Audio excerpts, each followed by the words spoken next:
Le Mali a enfin un nouveau code minier. Le projet de loi le concernant vient d'être voté par le Conseil national de transition.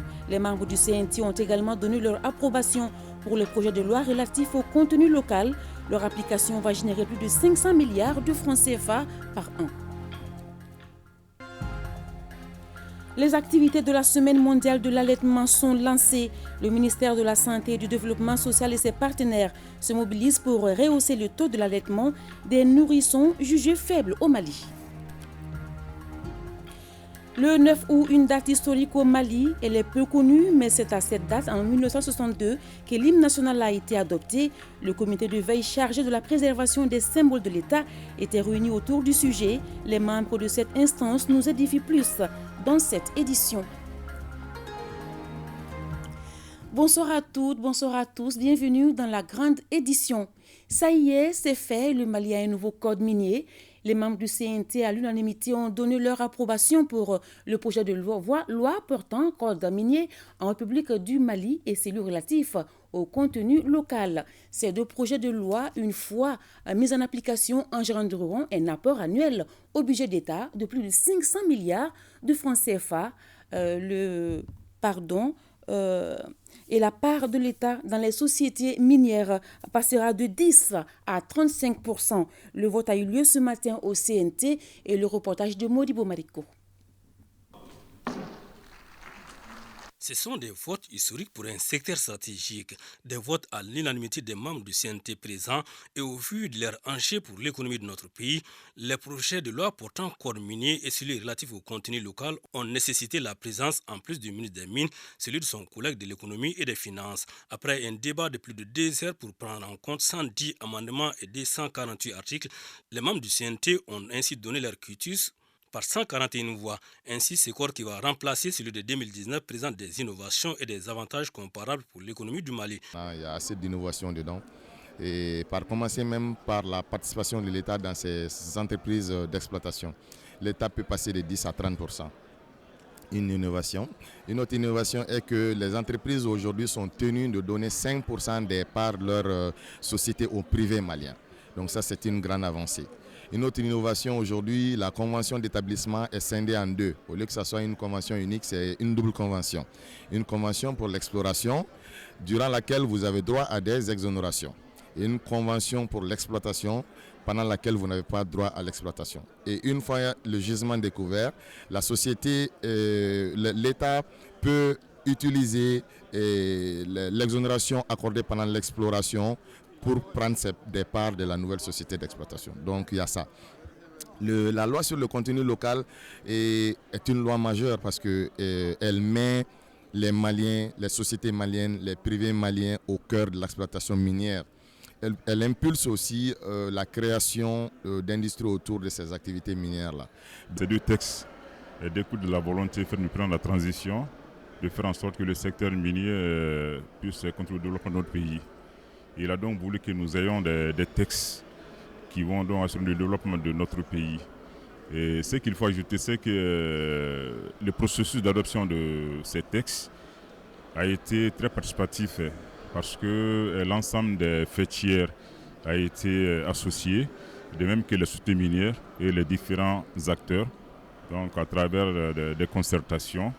Et les préoccupations majeures ont été prises en compte. Le secteur minier aujourd'hui contribue à hauteur de 10% au PIB. Et notre objectif, c'est d'approcher cette contribution de 15 à 20% de notre PIB. Et à travers justement un certain nombre de dispositions qui vont permettre à l'État de pouvoir engager assez de revenus. Ensuite, le Code a prévu la création d'un certain nombre de fonds.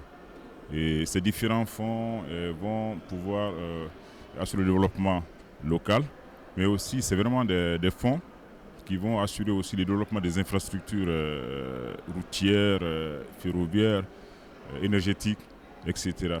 C'est vous dire qu'avec ces codes, nous sommes partis vraiment pour une bonne maîtrise du secteur minier. C'est donc une rupture presque radicale quand on sait que ce nouveau code corrige les insuffisances de l'ancien, concrétisant du coup une des recommandations des Assises nationales de la refondation. Fruit d'une volonté politique sans faille, ce nouveau code, une fois mis en application, engrangera des ressources substantielles pour notre économie. Si on applique ce code, nous aurons environ, selon les calculs, à peu près entre 200 et 300 milliards d'impacts supplémentaires de ce code, qui va être lié non seulement aux exonérations sur les produits pétroliers que nous ne ferons plus, et il faut considérer qu'on a à peu près 60 milliards d'exonérations chaque année sur les produits pétroliers et sur les équipements. Nous allons avoir une participation de l'État qui va s'élever à 35%, 30% pour l'État et 5% pour le secteur privé, au lieu de 25%, dont 5% pour le secteur privé aujourd'hui. Nous allons avoir différents fonds qui vont venir, 1% pour les fins d'infrastructure, 0,75 pour les fonds de recherche et 0,50 en plus sur le fonds de développement local qui passe de 0,25 à 0,75. Quand nous mettons tous ces impacts, nous pourrons dire que, en tout cas, l'impact budgétaire sera au minimum de 500 milliards par an. Aujourd'hui, l'État du Mali a un déficit budgétaire de 670 milliards de francs CFA. C'est un nouveau départ pour le secteur minier, un secteur pour répondre comme il faut aux aspirations profondes des Maliens, a prévu dans les jours à venir une véritable restructuration non seulement de la Direction nationale de la géologie et des mines, les bras opérationnels du département, mais aussi a pris en plus près de 15 lois d'application, des réformes structurelles qui permettront de prendre en charge certaines préoccupations exprimées par des acteurs miniers. Et cela, selon les responsables du département en charge des mines, ne saurait tarder. Dorénavant, ce n'est pas seulement l'or qui brillera pour les Maliens, ce sont toutes les ressources minérales qui profiteront à tout le peuple. C'est en substance ce qu'a fait savoir le président du CNT à l'issue de la journée de vote. À l'origine, cet acte patriotique, la volonté politique au plus haut niveau pour faire en sorte que les ressources minérales brillent enfin pour les Maliens. Écoutons le président du CNT, colonel Malik Diao, au micro de Modibo Mariko. Chers collègues, nous venons donc de voter les deux projets de loi relatifs respectivement au Code minier en République du Mali et au contenu local dans les secteurs miniers. Ainsi, notre pays dispose désormais d'un encadrement législatif plus innovant dans le domaine minier qui tient compte non seulement des autres législations nationales, mais aussi des paramètres communautaires.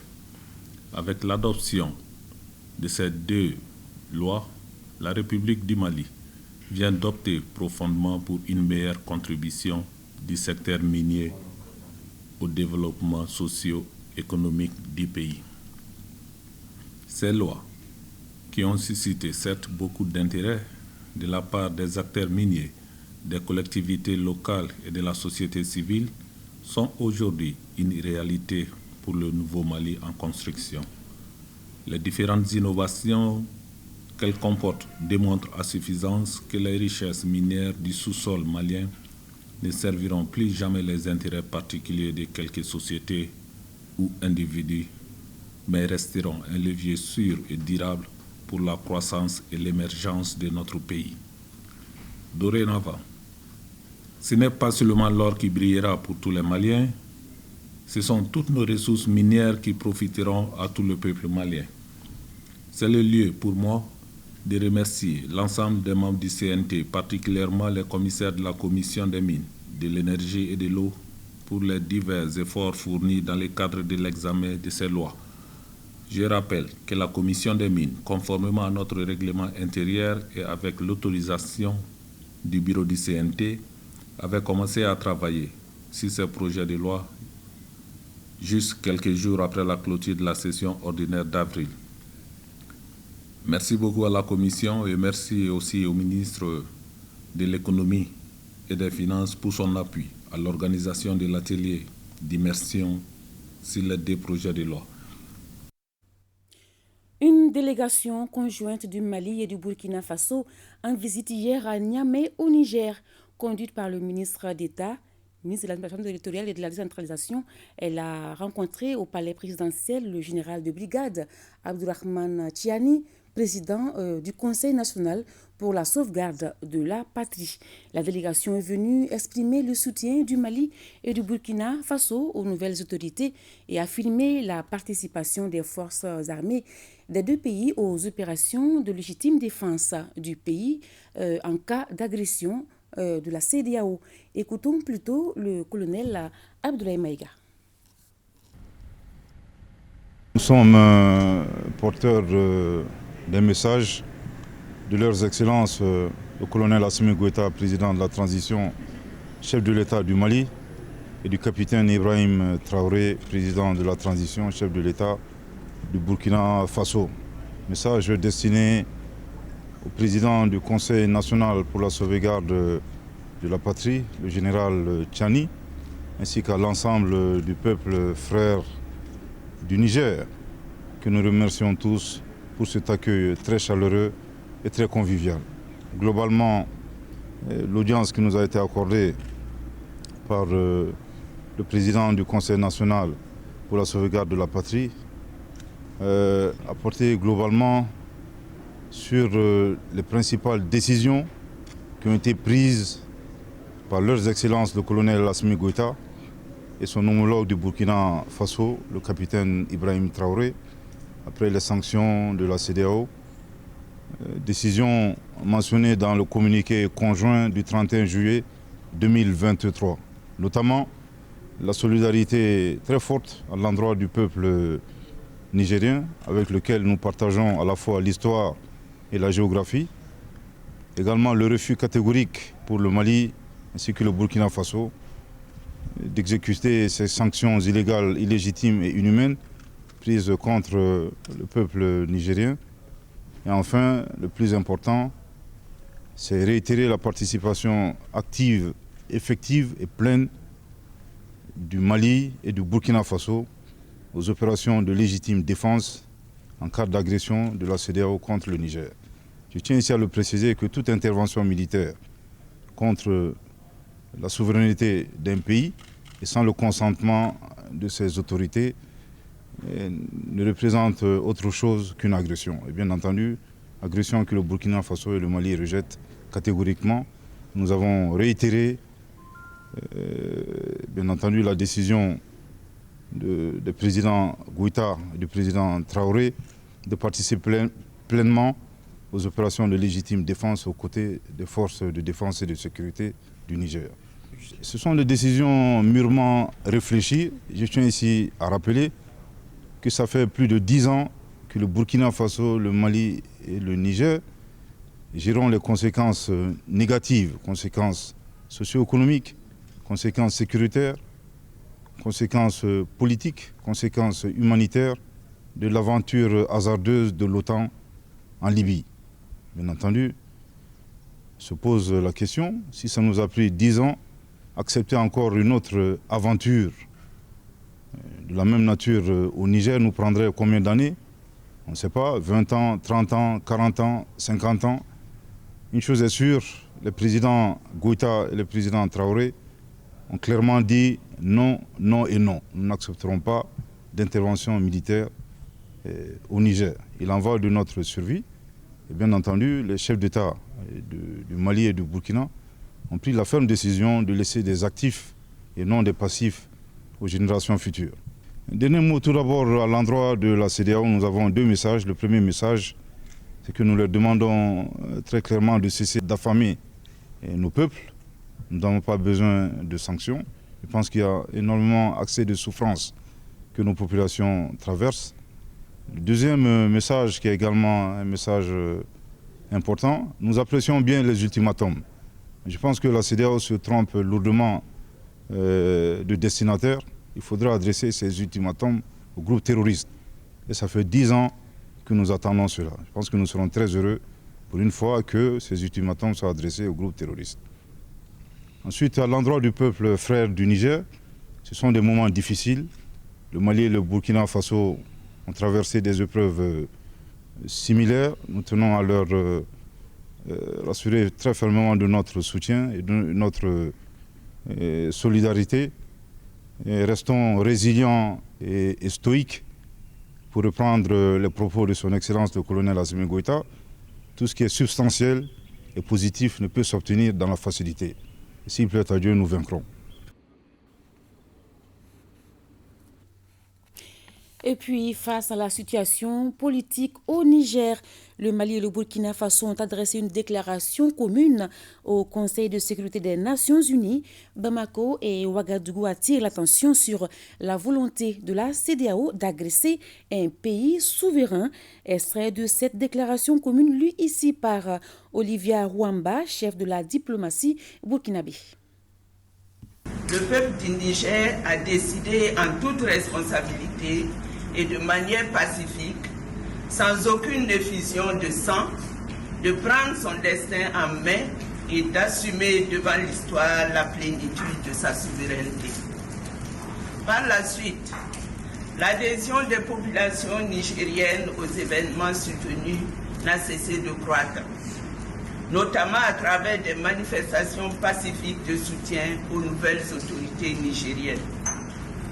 En dépit de cette volonté populaire clairement manifestée, la communauté économique des États de l'Afrique de l'Ouest, CEDEAO, en rupture totale avec la légalité internationale et la légitimité, a fait le choix de privilégier les mesures coercitives, y compris le recours à la force armée, contre un pays souverain.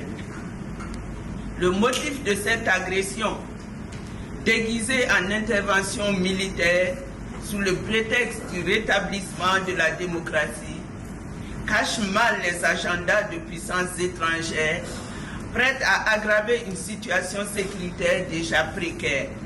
Du fait, faut-il le rappeler, d'un précédent similaire en 2011 qui a causé l'effondrement de l'État libyen et la déstabilisation de la région du Sahel.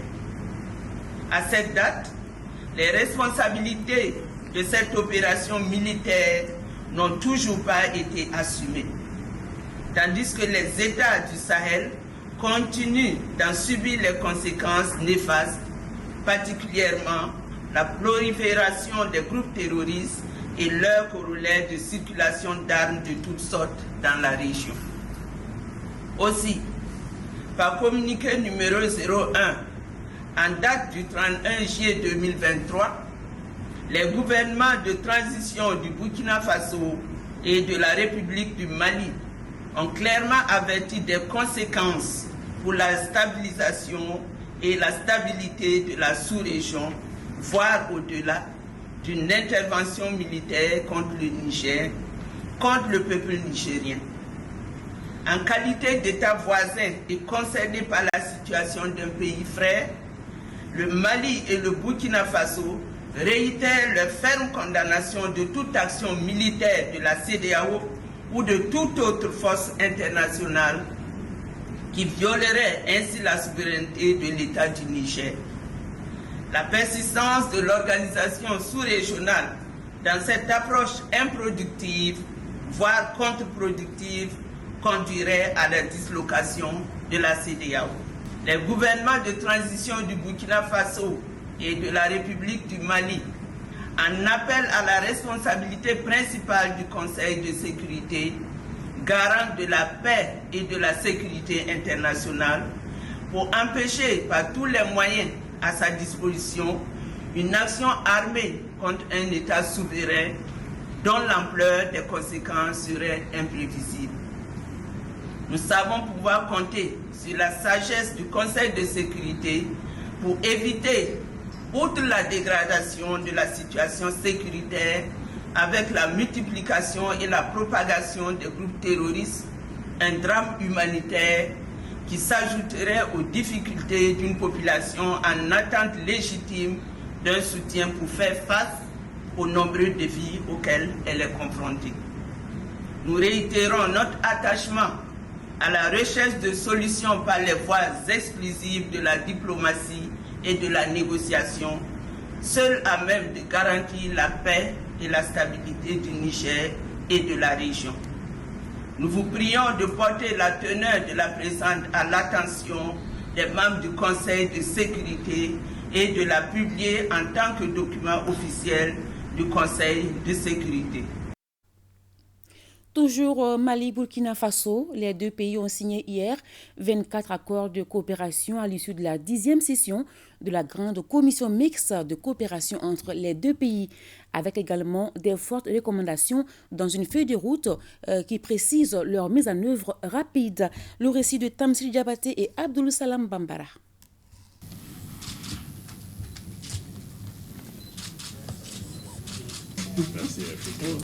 Le Mali et le Burkina Faso, par la signature de ces 24 accords, réaffirment l'engagement d'aller ensemble et de regarder dans la même direction.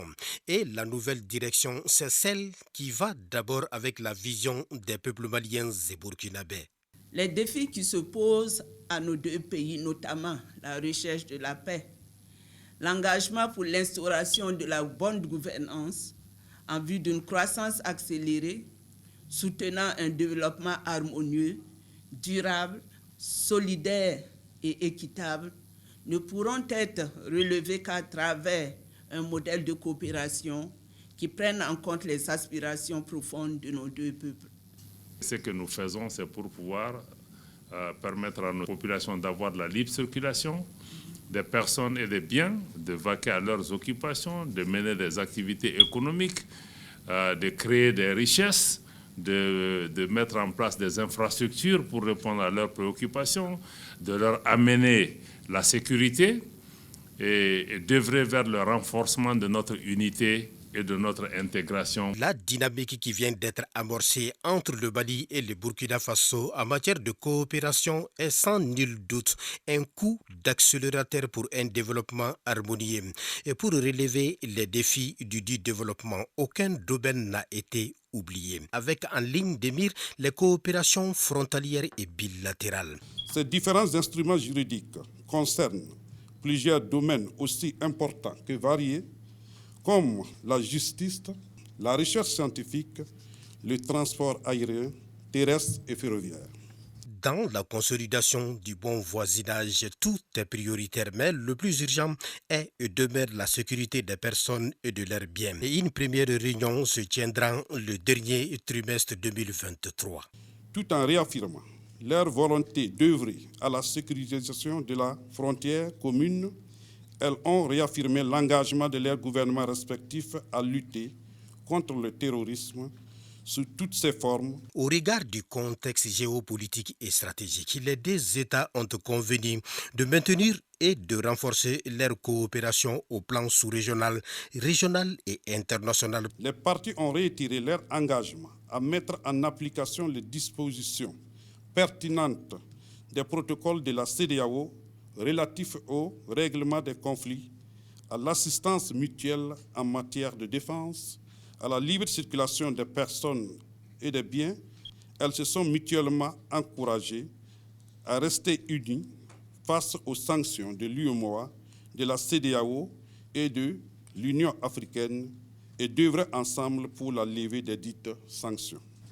À l'issue de 3 jours de travaux de la grande commission mixte de coopération Mali-Burkina, les experts maliens et burkinabés ont fait des recommandations, parmi lesquelles la tenue de la 11e session de la grande commission mixte de coopération Mali-Burkina à Ouagadougou en 2025, la mise en place d'un comité bilatéral stratégique qui se réunira tous les 6 mois. Bref, dans une perspective de coopération entre les deux pays, un traité d'amitié et de coopération est prévu au sommet des chefs d'État et de gouvernement du Burkina Faso et du Mali. Ce sommet se tiendra chaque année alternativement dans les deux pays. À l'issue des travaux de la 10e session de la Grande Commission mixte de coopération Mali-Burkina, le ministre des Affaires étrangères de la coopération internationale a offert un dîner à son homologue du Burkina Faso et sa délégation. Occasion pour les ministres maliens et burkinabés de rappeler les liens sécuritaires et de fraternité qui ont toujours existé entre les deux peuples. Reportage Ibrahim Kaou Konaté et Adama Kamara. Cette soirée dînatoire est le couronnement des travaux de la Grande Commission mixte de coopération entre le Mali et le Burkina Faso. L'occasion a été saisie par les ministres maliens et burkinabés de rappeler les liens séculaires et de fraternité entre les deux peuples. J'ai bon espoir que les résultats de la 10e session de la Grande Commission mixte de coopération qui vient de s'achever permettront d'augmenter considérablement le volume de nos échanges économiques, commerciaux, j'allais même dire de nos échanges humains, et pourquoi pas en mutualisant nos efforts et en exploitant les avantages comparatifs de chaque pays. Des échanges de cadeaux entre les deux parties, en guise de souvenirs, ont été fortement appréciés. Et l'occasion qui nous réunit en cette agréable soirée, chef Diop, est le symbole même de la fraternité et de l'amitié qui lie nos deux gouvernements et nos deux peuples. Et elle traduit aussi l'excellence des relations qu'entretiennent nos deux pays, et cela depuis l'accession à la souveraineté internationale du peuple malien et du peuple burkinabé. Et aujourd'hui encore, cette volonté est plus que jamais affirmée à travers le leadership éclairé de nos deux chefs d'État. Et c'est le lieu pour moi de saluer l'engagement de nos plus hautes autorités qui se sont particulièrement impliquées pour la tenue de la présente commission mixte, dont les résultats positifs permettront, j'en suis persuadé, de dynamiser davantage l'axe Bamako-Ouagadougou. Avant de se quitter, les deux pays frères se sont donné rendez-vous en 2025 au Burkina Faso pour la 11e session de la Grande Commission mixte de coopération entre le Mali et le Burkina Faso. Je l'annonçais dans le sommaire, le 9 août, c'est une date importante dans l'histoire de notre pays, mais peu connue par les Maliens. En effet, c'est à cette date, en 1962, que l'hymne national a été adopté. Conformément à ses missions de préservation et de promotion des symboles de l'État, le comité de veille mis en place par les autorités de la transition nous rappelle cette date historique. Les membres de ce comité étaient réunis aujourd'hui autour du sujet. Fousséni Tunkara et Sidi Kibalo. Salle de réunion de la Direction nationale des affaires judiciaires. Les occupants du jour forment un comité mis en place par les autorités de la transition pour préserver et promouvoir les symboles de l'État. Ce comité, qui a été mis en place depuis avril 2023, sur instruction du Premier ministre par l'intermédiaire du ministre de la Justice et des Droits de l'Homme, garde des Sceaux, et pour s'interroger sur l'utilisation qui est faite des symboles de l'État de façon générale et s'inquiéter de cette utilisation qui connaît une certaine anarchie. Et donc, mission nous a été donnée à travers ce comité qui a été créé pour organiser une semaine nationale d'harmonisation et d'utilisation des symboles de l'État afin de mettre justement un terme à cette anarchie que nous déplorons. Les sceaux, les armoiries de la République, la devise nationale, le drapeau et l'hymne national constituent les symboles de la République du Mali. Parmi les 5, c'est l'hymne national qui est à l'honneur dans cette réunion. Une réunion qui se tient à la veille de la date commémorative de l'adoption de notre hymne national. C'était un 9 août 1962.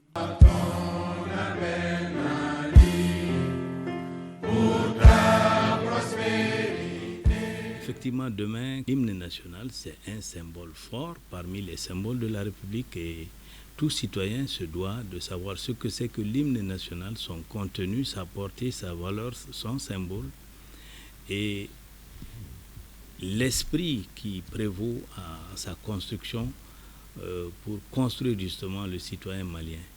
Ces comités, il faut le dire, mènent une réflexion constante à travers des réunions périodiques pour la sauvegarde et l'utilisation judicieuse des symboles de l'État, une autre forme de contribution à l'avènement du Mali croix. À l'intérieur du pays, des officiers de police judiciaire des commissariats et des brigades de la région du Sikasso renforcent leurs capacités sur les droits humains et les violations basées sur le genre. C'était à la faveur d'une session organisée par la Commission nationale des droits de l'homme avec l'appui du Centre de Genève pour la gouvernance du secteur de la sécurité et l'ambassade du Royaume-Uni. Compte rendu, Moustapha Doumbia, Amadou Dolo. L'objectif de cette session de formation est d'assurer une meilleure prise en compte des droits humains et des dynamiques de genre dans l'exécution des tâches quotidiennes des officiers de police judiciaire de la police et de la gendarmerie. Une session organisée par la CNDH, Commission nationale des droits de l'homme, avec l'appui du DECAF, le Centre de Genève pour la gouvernance du secteur de la sécurité et l'ambassade du Royaume-Uni. La synergie d'action entre la CNDH et les officiers de police judiciaire ou agents de police judiciaire est plus que jamais d'actualité dans un contexte de guerre asymétrique caractérisé par des violations souvent graves des droits de l'homme, en particulier des violences basées sur le genre. Le Centre de Genève pour la gouvernance du secteur de sécurité appuie techniquement et financièrement des acteurs dans le domaine des droits de l'homme et de la lutte contre les violences basées sur le genre. Des forces de sécurité, en particulier la police et la gendarmerie, sont le premier acteur de réponse face au cas de violation des droits humains et de VBG. Ils sont au total 35 officiers de police judiciaire représentant les commissariats et les brigades de la région de Sigasso à suivre cette formation de 3 jours. Je voudrais ici réitérer mes remerciements à la Commission nationale des droits de l'homme qui, conformément à son mandat légal, œuvre pour une meilleure garantie des droits de l'homme au Mali. Il est bon de rappeler que les droits de l'homme sont des normes qui reconnaissent et protègent la dignité de tous les êtres humains. Les concepts genre et VBG, violence basée sur le genre, les enquêtes en matière de VBG, les cadres juridiques de la prévention et de la protection des cas de violence basée sur le genre sont entre autres thèmes qui seront développés au cours de cette session. Ici, à Bamako, la ministre de la Santé et du Développement social poursuit sa visite dans les structures relevant de son département. Colonel Assa Badialo Touré s'est rendu au siège du syndicat des médecins du Mali et à la Fédération nationale de santé communautaire. Le compte-rendu de Ali Matina. La Fédération nationale de santé communautaire, l'un des maillons essentiels dans la pyramide sanitaire, a reçu la visite du colonel Assa Badialo Touré.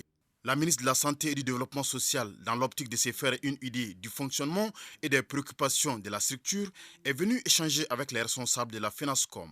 C'est une femme de terrain qui maîtrise, au-delà du système de santé, qui maîtrise la santé communautaire. Elle est engagée.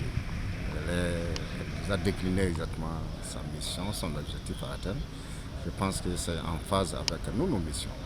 Nous sommes disposés à l'accompagner, faire en sorte pour que la santé communautaire soit le plus disponible et engagée pour soutenir le système de santé du Mali. Le syndicat des médecins du Mali, SIMEMAN, qui œuvre pour l'amélioration des conditions de travail des médecins en vue d'une bonne prise en charge des populations, se réjouit de la visite et reste mobilisé en tant que partenaire à accompagner les actions du département de la santé. S'inscrit vraiment dans la dynamique d'un partenariat solide et sincère.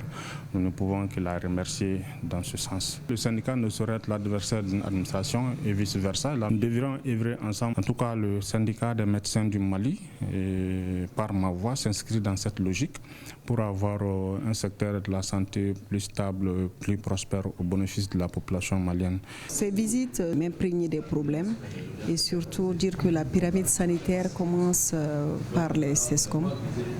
Rencontrer les responsables de ces CESCOM, c'est toujours bien pour mieux m'imprégner des problèmes.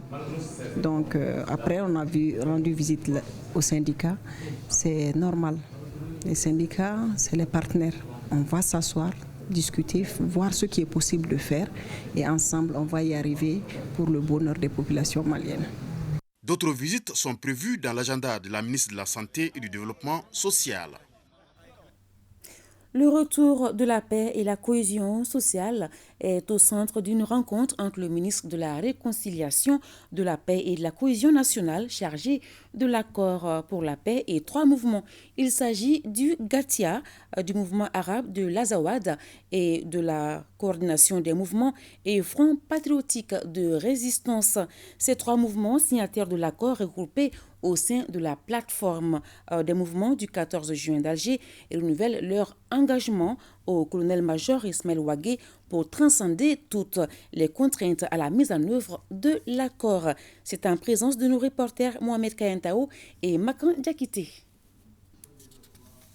Le groupe d'autodéfense Gacha, les mouvements arabes de l'Azawad et la coordination des mouvements et fronts patriotiques de résistance font partie des mouvements signataires de l'accord pour la paix et la réconciliation nationale issu du processus d'Alger.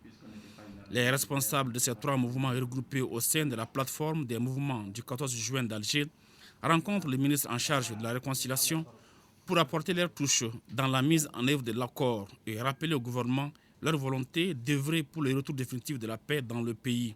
Nous avons demandé à rencontrer le ministre juste pour lui rappeler que nous restons ce que nous fûmes depuis le départ, c'est-à-dire une plateforme de mouvement républicain formée de toutes les communautés du Nord, et nous affirmons notre appartenance à ce pays. Nous sommes très heureux de se retrouver en tant que plateforme originale et qui est républicaine, qui n'a d'autre agenda que l'agenda du Mali.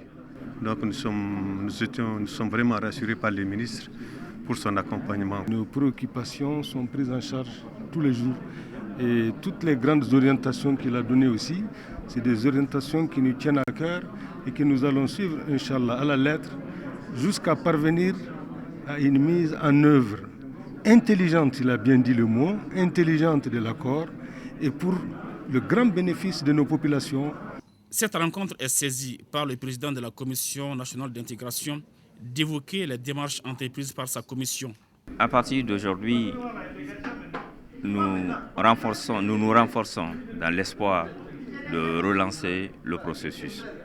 Cela parce que l'initiative du ministre de la Réconciliation, de la Paix et de la Cohésion nationale qui était de tout faire pour que l'ensemble des partis soient autour de la table de manière inclusive, ne pouvait se faire que quand les grands signataires de l'accord ne sont parmi ce groupe-là.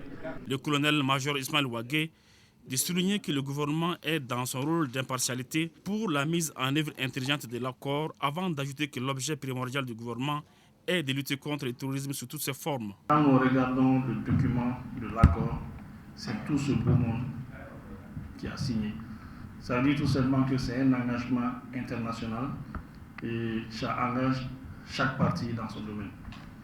Il est important de signaler aussi que le préambule et le titre 1 de cet accord plantent clairement le décor. Ça veut dire que toute autre interprétation des autres dispositions, des autres titres de l'accord doivent être en conformité avec le préambule et le titre 1 qui est vraiment clair. Les responsables de la plateforme des mouvements du 14 juin d'Alger, qui affirment n'avoir aucun autre agenda que celui du gouvernement, apprécient les propos d'Ismaël Ouagué, qui sont de nature à finaliser à hauteur de souhait l'application de l'accord pour la paix et la réconciliation nationale. Le Mali enregistre un faible taux d'allaitement des nourrissons. Pour inverser cette tendance, le ministère de la Santé et du Développement social et ses partenaires conjuguent leurs efforts. La Semaine mondiale de l'allaitement lancée ce mardi a été l'occasion de rappeler l'importance de cette pratique qui consiste à donner du lait maternel à l'enfant de la naissance jusqu'à l'âge de 24 mois ou plus. Barakissa Ouattara. Un bon départ pour la vie est conditionné à la pratique de l'allaitement maternel. Pourtant, au Mali, on enregistre un faible taux d'allaitement des nourrissons. Sur l'ensemble du territoire, 49,8% des enfants de moins de 6 mois sont exclusivement allaités au sein selon les résultats du SMART 2022. Pour pallier à cette situation, il est recommandé aux nouvelles mamans d'allaiter exclusivement leurs enfants pendant les 6 premiers mois de leur vie, c'est-à-dire qu'ils ne reçoivent rien que d'autre que le lait maternel, car tout ce dont le corps de l'enfant a besoin se trouve dans le lait maternel.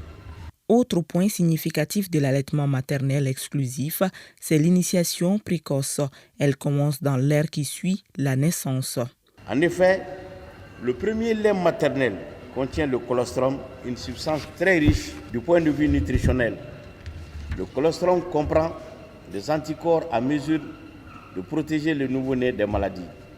D'autre part, l'initiation précoce de l'allaitement renforce aussi le lien affectif entre la maman et son nouveau-né et en outre facilite la production régulière de lait maternel. Favoriser l'allaitement maternel, faire une différence pour les parents qui travaillent, un thème qui interpelle toutes les nouvelles mamans, les membres et proches de la famille à encourager la pratique de donner du sang aux nourrissons, gage de bonne santé et de développement. Éducation. Le ministère de l'Éducation nationale et l'UNESCO ISESCO prépare la 42e session de la conférence générale de l'UNESCO qui se tiendra au siège de l'organisation à Paris du 7 au 22 novembre 2023. Le séminaire atelier préparatoire qu'ils organisent permet aux participants d'élaborer un guide en lien avec les besoins et priorités du Mali et les résultats engrangés par l'UNESCO. Compte rendu Fademba Keita. Les participants à la 42e session de la conférence régionale de l'UNESCO qui se tiendra à son siège à Paris du 7 au 22 novembre 2023 doivent avoir dans leur valise des propositions et recommandations honorables à l'endroit du Mali, ce qui passe au préalable par une analyse judicieuse des programmes de l'éducation, des sciences exactes et naturelles, des sciences sociales et humaines et autres. L'atelier préparatoire est aussi un cadre d'échange entre les membres de la Commission nationale malienne pour l'UNESCO et l'ISESCO en sous-commission de travail, notamment sous la commission éducation, la sous-commission sciences humaines et sociales, la sous-commission sciences naturelles et exactes, la sous-commission culture et enfin la sous-commission communication et information. En effet, durant 3 jours de discussion, cette rencontre va une nouvelle fois faciliter l'élaboration d'une feuille de route pour renforcer les progrès du développement en proposant des programmes d'éducation, de sciences, de culture et d'information. Le séminaire préparatoire met de nombreuses réalisations effectuées par l'UNESCO au Mali. Lors de la dernière restitution, l'une des recommandations qui a particulièrement retenu mon attention est celle qui suggère que les délégués du Mali à la conférence générale soient uniquement des participants à l'atelier préparatoire, des femmes et des hommes qui connaissent le dossier et qui sont censés défendre les intérêts de notre pays à l'UNESCO. Occasion pour le ministre de rappeler certains fruits de notre coopération avec l'UNESCO, à savoir le renforcement des capacités d'une équipe sur l'ingénierie pédagogique, l'élaboration d'un projet de recherche et de formation en méthodologie de recherche sur les savoirs endogènes en Afrique de l'Ouest et bien d'autres. Le ministre d'État, ministre de l'administration territoriale et de la décentralisation était face aux responsables et représentants des partis politiques. Objectif, échanger sur les possibilités de tenir les élections conformément au chronogramme défini par le gouvernement. À l'issue de la rencontre, des propositions ont été faites. Boubacar Babli Touré pour plus de précisions. Loin d'être un cadre décisionnel, cette rencontre du ministre de l'administration territoriale et de la décentralisation avec les partis politiques et regroupements de partis politiques se veut un exercice démocratique. Celui de se prononcer sur la possibilité de tenir les élections conformément aux dates du chronogramme annoncé par le gouvernement après un scrutin référendaire réussi. Avant de faire de nouvelles propositions à nos plus hautes autorités, c'était tout à fait normal de revenir encore consulter la classe politique pour connaître leurs avis et suggestions par rapport au séquençage des différents scrutins, notamment des élections communales, les élections législatives et les élections présidentielles qui doivent mettre fin à la transition. Nous les avons écoutés, nous avons bien pris note.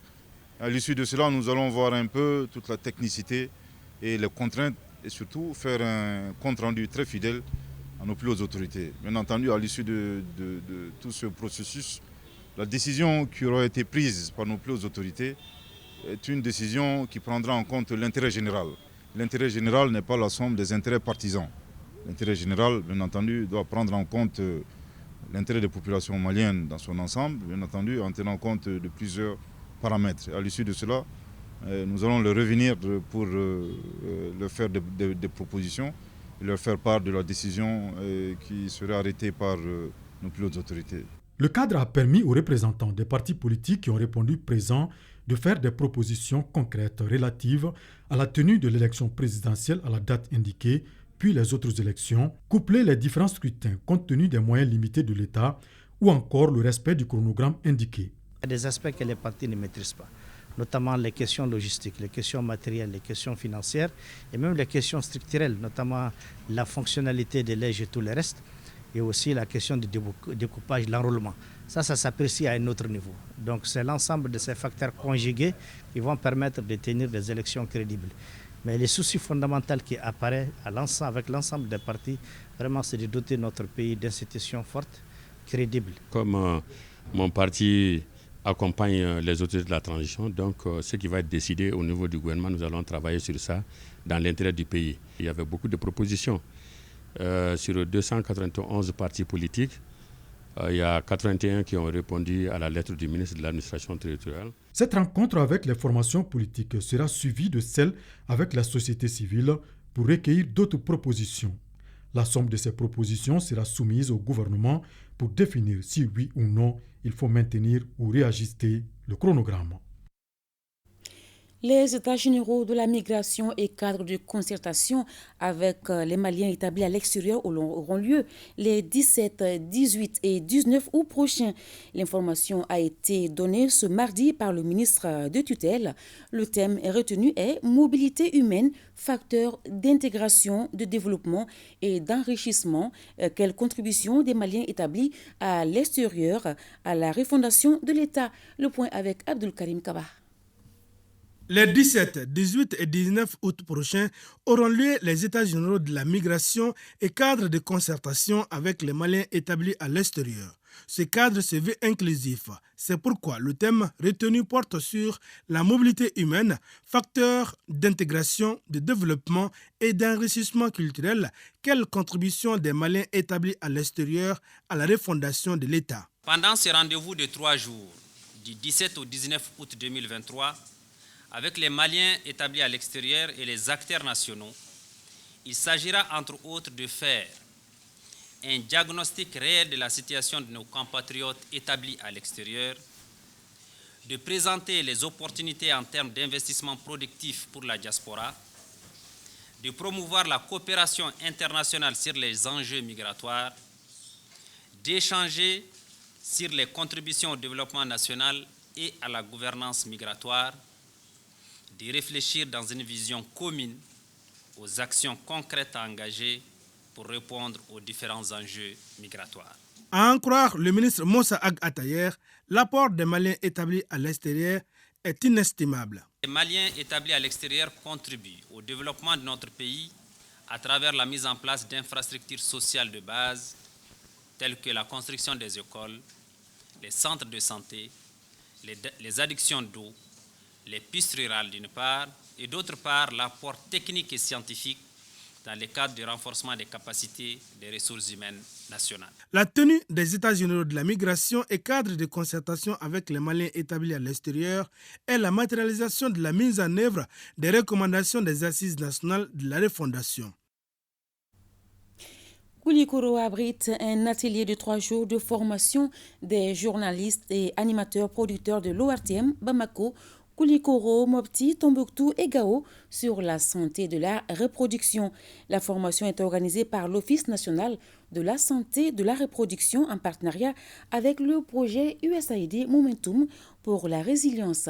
Atoumata Saré depuis Koulikoro nous fait le point.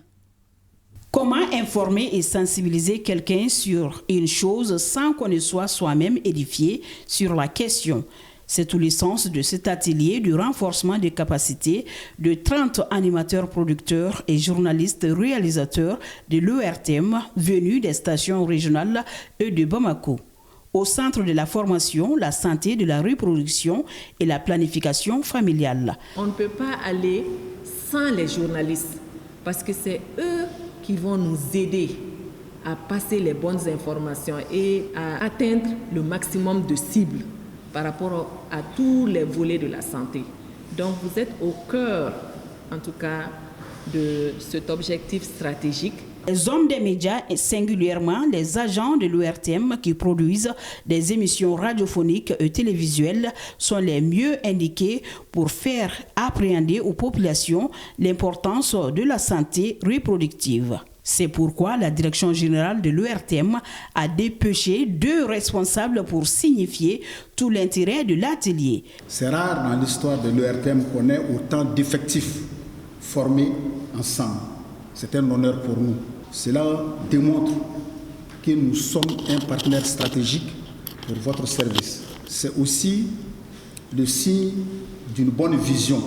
Les participants seront bien outillés durant la formation afin qu'ils servent de relais pour bien distiller la bonne information à l'endroit des populations, ce qui va réduire considérablement la mortalité maternelle au Mali, estiment les initiateurs. Les hommes des médias traitent parfois la question sans maîtriser tout le contour de la question pour traiter la thématique pour que les populations bénéficiaires de cette communication aient aussi la vraie information, la bonne information. L'ORTM est un maillon essentiel, un partenaire privilégié et essentiel pour qu'on puisse donner cette bonne information. Ce renforcement de capacité cible à terme 300 journalistes sur l'ensemble du Mali. L'atelier dure 3 jours. Une vingtaine de journalistes radio est en session de formation de 2 jours sur les risques liés à la migration.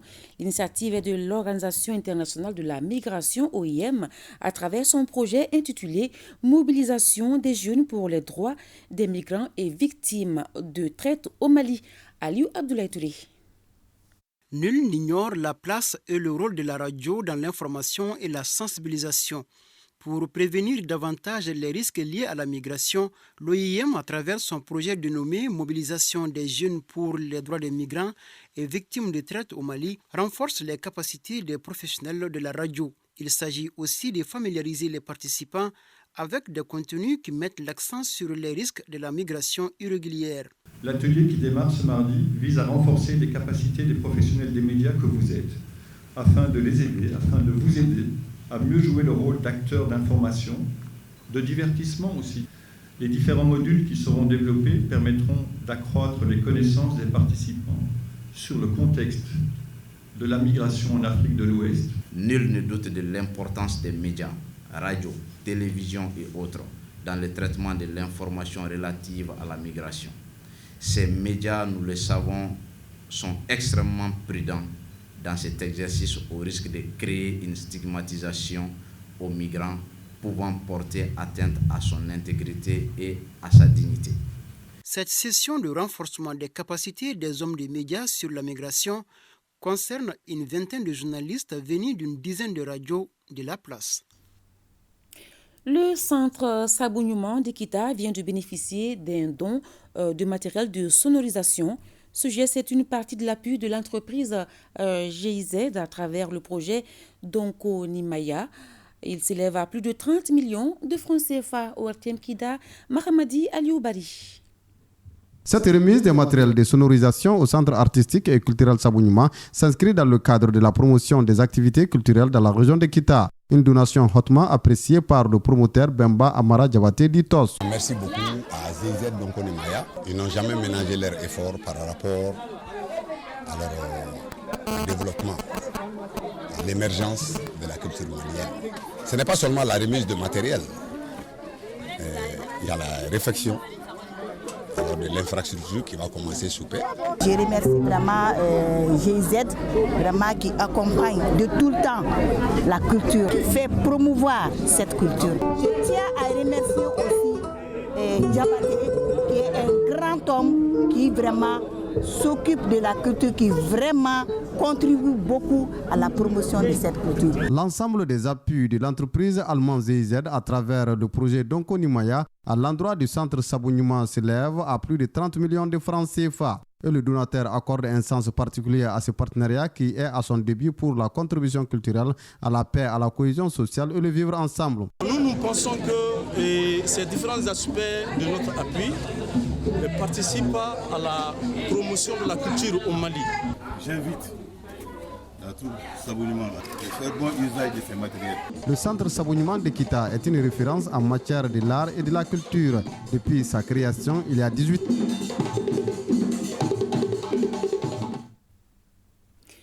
Page noire.